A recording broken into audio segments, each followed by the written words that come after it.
Hello दोस्तों, कैसे हैं आप लोग। उम्मीद करता हूं कि आप लोग अपने परिवार के साथ अपने घर में स्वस्थ और सुरक्षित होंगे। आज की कहानी हमारे ज़िंदगी की ऐसी उथल पुथल से जुड़ी है जो हम नहीं चाहकर भी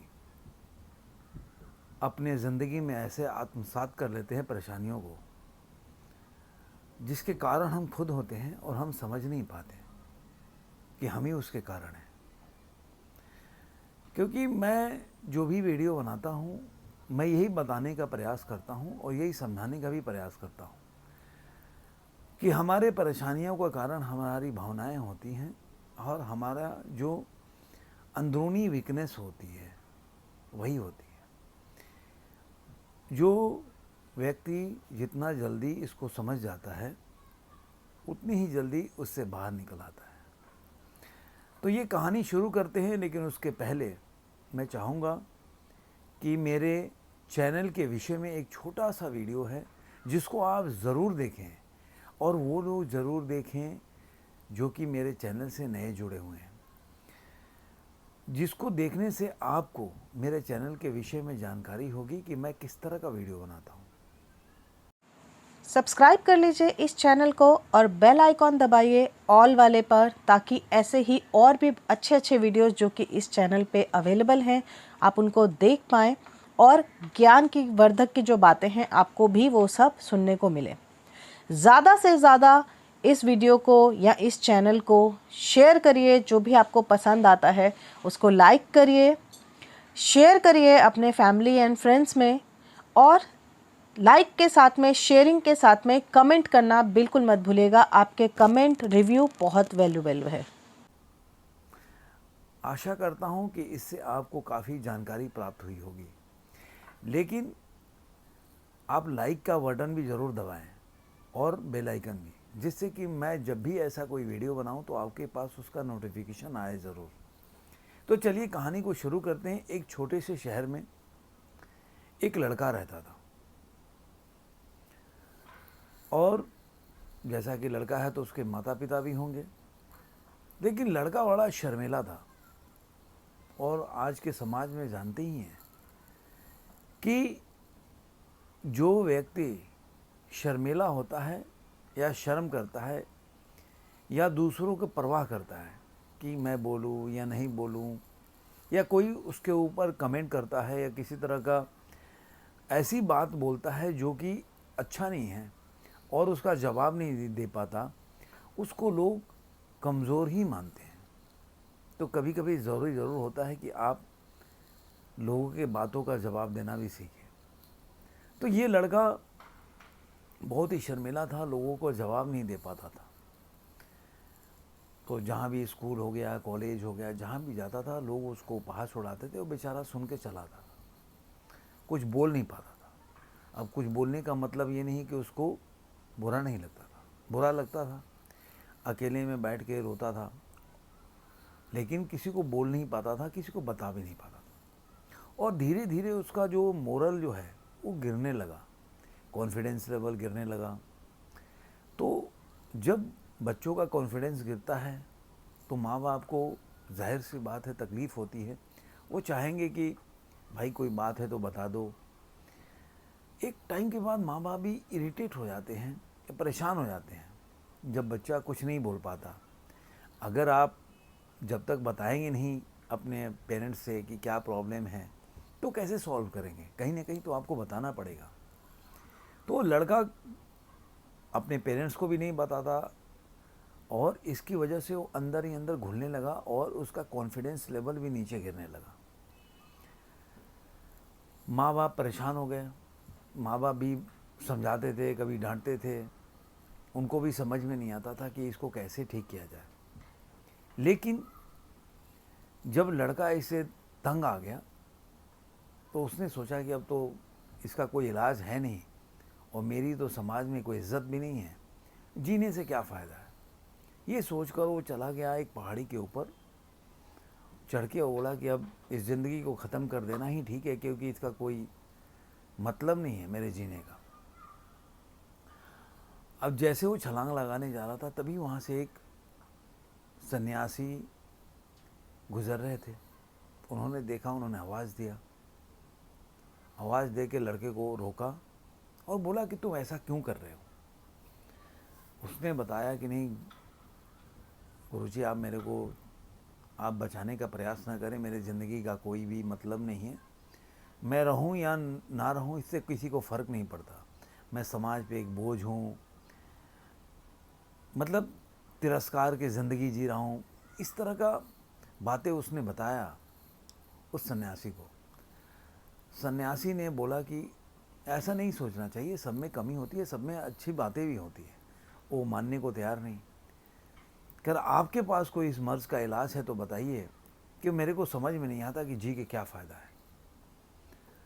तो सन्यासी ने बोला मैं बता तो सकता हूँ, लेकिन तुमको एक छोटा सा काम करना पड़ेगा। तो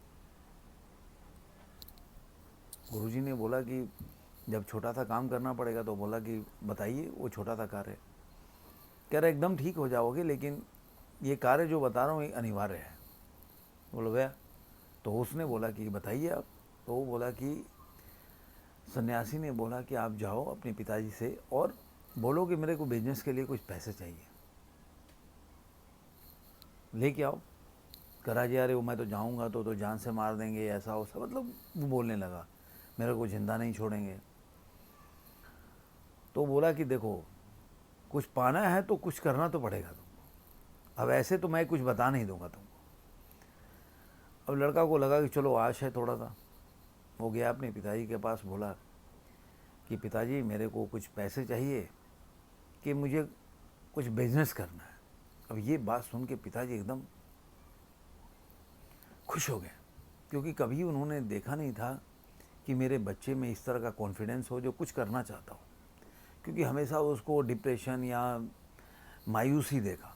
तो जब माँ बाप के नज़र में बच्चों में ऐसा बदलाव आता है पॉजिटिव, तो माँ बाप को जाहिर सी बात है खुशी मिलती है। तो पिताजी ने बोला ये ठीक है, कितना पैसा चाहिए। तो उसने बताया कितना पैसा चाहिए, एक सम अमाउंट बताया उसने। पिताजी ने लेके दे दिया। तो बड़ा खुश हुआ। वो आया गुरुजी के पास, बोला कि मेरे को तो पिताजी ने पैसा जो बोला था वो दे दिए मेरे को, अब बताइए कि क्या उपाय है। तो उन्होंने बोला कि नहीं, एक और काम बाकी है। तो बोला क्या। ये पैसा जाके वापस कर दो अपने पिताजी को। तो बोला कि अब तो मेरे को मेरे पिताजी तो सही में नहीं छोड़ेंगे, आप कहीं मेरे पिताजी से मुझे पिटवाने की कोशिश तो नहीं कर रहे हैं। कह रहा नहीं, तुमको करना ही पड़ेगा। लड़का गया, अपना दिमाग लगाया, क्योंकि रास्ते में सोचता रहा कि भाई पिताजी को वापस करूँगा तो बोलेंगे अरे यार अभी तो लेके गया तो फिर तुम वापस क्यों इधर आया। तो उसने दिमाग लगा के बोला जाकर कि पिताजी मैं जो बिजनेस सोच रहा था उसके लिए माहौल ठीक नहीं है, तो ये पैसा भी रखिए, जब उपयुक्त समय आएगा तो मैं आपसे ले लूँगा। पिताजी और खुश हो गए कि भाई मतलब लड़के को पैसे का कदर है, उसको लगता है कि जिस बिजनेस में मैं लगाने जा रहा हूँ उसमें डूब भी सकता है। तो पिताजी बहुत खुश हुए, कह रहे ठीक है कोई बात नहीं। वो पैसा दिया और वापस आया गुरुजी के पास, बोला जी मैं तो हो गया काम, मैंने तो दे दिया उनको। और पिताजी आश्चर्य से बहुत खुश हुए, कह रहे बस एक लास्ट और कार्य बचा हुआ है, इसके बाद मैं तुमको बता दूंगा कि तुम्हारा जो परेशानी है उसका उपाय क्या है, और जादू वाली उपाय बताऊंगा कि एकदम ऐसे चुटकियों में एकदम ख़त्म हो जाएगा। वो लड़का एकदम और उत्सुक हो गया, करा लेकिन लास्ट ये कार्य तुमको करना पड़ेगा। तो कह रहा कि नहीं आपने तो पहले भी बोला था कि 2 कार्य कर लो। कह रहा नहीं ये लास्ट है। कह रहा ठीक है। कह रहा ये 2 मोती है, इसको बाजार में बेच के आओ। कह रहा ठीक है। वो बाजार में लेके गया, जहाँ भी लेके गया, और गुरुजी ने एक अमाउंट बताया था कि इससे कम में नहीं बेचना। तो बाजार में लेके गया, वो घूमता रहा, घूमते घूमते घूमते शाम हो गया, बिकने को तैयार ही नहीं। अब किस मुंह से गुरुजी के पास वापस आए ये सोचकर बैठा था। कह रहा कि मैं तो हर दुकान पे गया और सबको बताया कि मोती खरीद लीजिए इतने में, लेकिन लोग बोले अरे यार ये तो ऐसा है वैसा है। और किसी न किसी वजह बता के वो लोगों ने ख़रीदा नहीं। अब मैं करूँ तो क्या करूँ। तभी उसने देखा कि बाज़ार में लोग कैसे अपने सामान बेच रहे हैं, जो भी वहाँ पे दुकानदार थे कुछ ना कुछ अपने सामान का खूबियाँ बता रहे थे। तो उसको दिमाग में स्ट्राइक हुआ कि क्यों ना मैं भी इसकी कुछ खूबियाँ बताऊँ। उसके बाद वो जाके एक चौराहे पे खड़ा हो गया और बोलने लगा कि मेरे पास जादुई मोती है और इससे सारी परेशानियों का हल हो जाता है। जो पहनेगा उसकी सारी परेशानियां छू मंतर से गायब हो जाएगी। ये बहुत सिद्ध है, बहुत प्रसिद्ध किसी बाबा का दिया हुआ है। ऐसा करके वो बोलने लगा उस मोती के बारे में। देखते देखते वहाँ भीड़ जमा हो गई, लोग खरीदने के लिए वहाँ पे बोली भी लगने लगी। जो गुरुजी ने अमाउंट बताया था उससे दोगुने अमाउंट का बोली लगने लगा। अब लोग खरीदने के लिए तैयार हो गए।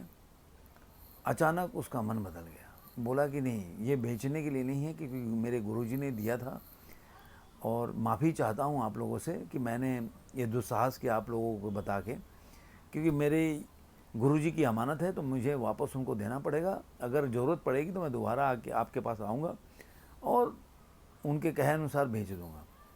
ये कह के लोग नाराज़ हुए, लेकिन वो चला गया। अपने गुरुजी के पास आया और बोला कि गुरुजी ये मोती रखिए और मुझे आपसे कोई सवाल का जवाब नहीं चाहिए और मुझे कोई मंत्र आपका नहीं चाहिए, मेरे को जो चाहिए था वो मिल गया। तो बोले ये कैसे? कह रहे वो बाद में बताऊंगा, लेकिन ये मोती आप रख लीजिए, मैं इसको बेच नहीं पाया क्योंकि मुझे इसको बेचने की ज़रूरत नहीं महसूस हुई। तो गुरुजी ने बोला क्या तुमको मिला? क्योंकि मैं जब बोलता नहीं था तो मैं डरता था लोग क्या सोचेंगे। मैं हमेशा दूसरों की परवाह करता था कि मैं गलत हूँ या सही बोल रहा हूँ। इसी जजमेंट में रह के और लोगों की भावनाओं को सोच करके मैं चुप हो जाया करता था। लेकिन आपने जो 3 टास्क दिए, तीनों टास्क में मैं जो सोचता था उसके विपरीत हुआ। मेरे पिताजी ने विपरीत व्यवहार किया और मार्केट में जाने के बाद मैं सही चीज़ बोलने की प्रयास कर रहा था, लेकिन लोग ऐसे खरीदने को तैयार नहीं थे जब तक कि मैंने उसकी विशेषता नहीं बताई। तो मैंने ये ज़िंदगी में 3 चीज़ें सीखी। एक, कि दूसरे को सोचो मत कि वो क्या तुम्हारे विषय में सोचेगा, बोलो जो तुम्हारे दिमाग में आता है या दिल में आता है। अपने भावनाओं को प्रकट करना चाहिए। जब प्रकट करोगे तभी एहसास होगा कि उस व्यक्ति पे उसका क्या प्रभाव पड़ रहा है। आप पहले से एज्यूम करना अच्छी बात नहीं है। पहला चीज़ तो ये। दूसरा, भावनाओं को अगर प्रकट भी कर रहे हैं या कोई तरीके से अपने भावनाओं को व्यक्त करने की कोशिश कर रहे हैं तो उसमें दिमाग ज़रूर लगाइए या ज़रूर सोचिए कि हम अपने कैसे शब्दों के प्रयोग करके अपनी भावनाओं को प्रकट करें या व्यक्त करें कि वो लोगों को अच्छा लगे। ऐसा नहीं कि किसी तरह से व्यक्त कर देना है, ये भी कोई अच्छी बात नहीं है कि हम अपने भावनाओं को कैसे भी प्रकट कर दें। अपनी भावनाओं को व्यक्त करते समय, जैसे कि आप खाना बनाते हैं तो ऐसे नहीं कैसे भी बना दें। खाना बनाने से डरना वो गलत चीज़ है, लेकिन कैसे भी खाना बना दें वो भी एक गलत चीज़ है। आप ज़रूर सोचें खाना बनाते समय कैसे हम बनाएं, अच्छा बनाएं। बनाना तो है ही, लेकिन कैसे अच्छा बनाएं, किस तरह से बनाएं कि लोग इसको देख के प्रभावित हो जाएं। टेस्ट को कैसे चेंज किया जा सके। वैसे ही किस तरह से मैं अपनी भावनाओं को व्यक्त करूं कि लोगों को उसमें आनंद लगे या लोगों को मज़ा आए। तो मैं उम्मीद करता हूं कि इस बात को आप लोगों को समझ में आया होगा और अपनी बातों को रखने का, कि कैसे अपनी बातों को रखना चाहिए किसी के सामने, आपको एक रास्ता दिखाई दिया होगा।